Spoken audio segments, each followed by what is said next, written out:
दोस्तों, आज की कहानी है कार की कीमत। बेटी का 25वां जन्मदिन आने वाला था। पिता को अपनी बेटी की काफ़ी चिंता थी क्योंकि बेटी आजकल काफ़ी डिप्रेस्ड रहने लगी थी। उन्होंने बेटी से कारण जानने की काफ़ी कोशिश की, लेकिन वो बाप को कुछ भी बताना नहीं चाहती थी। बाप कुछ भी करके अपनी बेटी को डिप्रेशन से बाहर लाना चाहते थे। उन्होंने उस हर जगह की मुलाकात की जहां उनकी बेटी ज़्यादा समय बिताया करती थी और वहां के लोगों से पता किया कि आखिर उसके जीवन में क्या चल रहा है। पिता को इस बात की जानकारी हुई कि उसकी बेटी जहां पर काम करती है वहां उसके ऊपरी अधिकारी उसके काम में अक्सर गलतियां निकालते रहते हैं और उसे डीमोटिवेट करते रहते हैं। पिता होने के नाते अपनी बेटी की ऐसी दशा देखकर उन्हें बहुत दुख हुआ, लेकिन उन्होंने ठान लिया कि वह अपनी बेटी की परिस्थिति को बदल कर रहेंगे। बेटी के जन्मदिन पर पिता ने बेटी को अपने पास बुलाया और एक गाड़ी की चाबी देते हुए कहा, बेटी, यह गाड़ी मैंने तुम्हारे लिए कई सालों पहले ली थी, लेकिन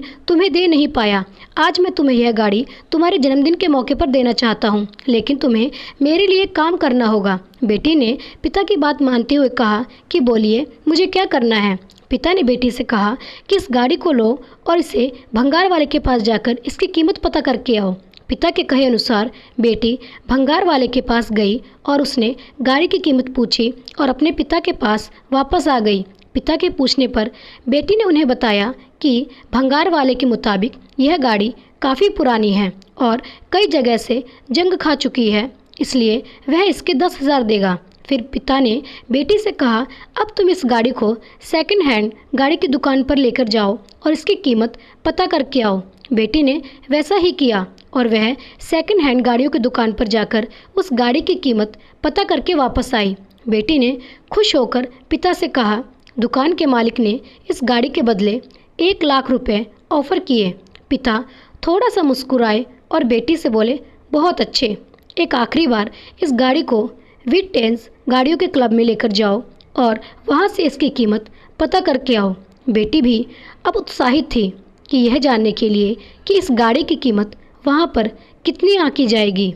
इस बार कार क्लब से वापस लौटी तो बेटी आश्चर्यचकित थी। वह आते ही अपने पिता से बोली, पिताजी, यह कितनी अचरज की बात है कि जिस गाड़ी को भंगार वाला 10,000 का बोल रहा था, उसी गाड़ी को खरीदने के लिए कार क्लब में लोग बोलियां लगाने के लिए तैयार थे।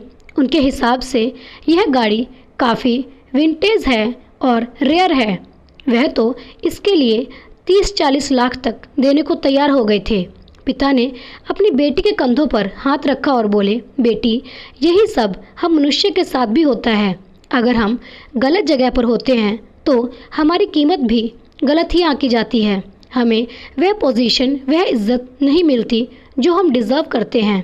इसलिए जब भी कभी हमें लगे कि हम में कोई कमी है तो एक बार ऐसा ज़रूर सोचना कि हो सकता है हम गलत जगह पर हों।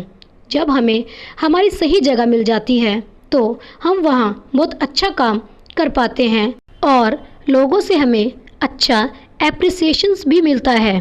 बेटी को अपने पापा की बात बहुत अच्छे से समझ में आ गई। बेटी ने अपने पापा को गले से लगा लिया। उसकी आंखों में आंसू थे। वह बोली, पिताजी, आपने मेरे मन का बहुत बड़ा बोझ हल्का कर दिया, वरना मैं यही सोच सोच कर दुखी होती रहती कि मुझ में ही कुछ कमी है और मैं किसी के काबिल नहीं हूँ। अगले ही दिन बेटी ने उस काम को छोड़ा और कुछ ही दिनों के बाद उसे एक अच्छा जॉब मिल गया जहाँ उसके काम की सराहना की जाने लगी। उस दिन के बाद बेटी ने कभी भी डिप्रेशन महसूस नहीं किया। तो दोस्तों, आपको क्या सीख मिली इस कहानी से? अगर आपको भी कोई कम आंकता है या यह समझता है कि आप किसी लायक नहीं हैं, तो गलती आपकी नहीं है, उसकी है। कहते हैं ना, हीरे की कीमत जुआरी क्या जाने। कहानी दिल से अच्छी लगी हो तो प्लीज़ मेरे चैनल को सब्सक्राइब, कहानी को लाइक और शेयर ज़रूर कर दें। इससे मुझे बहुत मोटिवेशन मिलता है आपके लिए अच्छी अच्छी कहानियाँ लेकर आने के लिए। यह सब कर दिया है तो आपका बहुत बहुत धन्यवाद। मिलते हैं अगली कहानी के साथ। तब तक के लिए राम राम।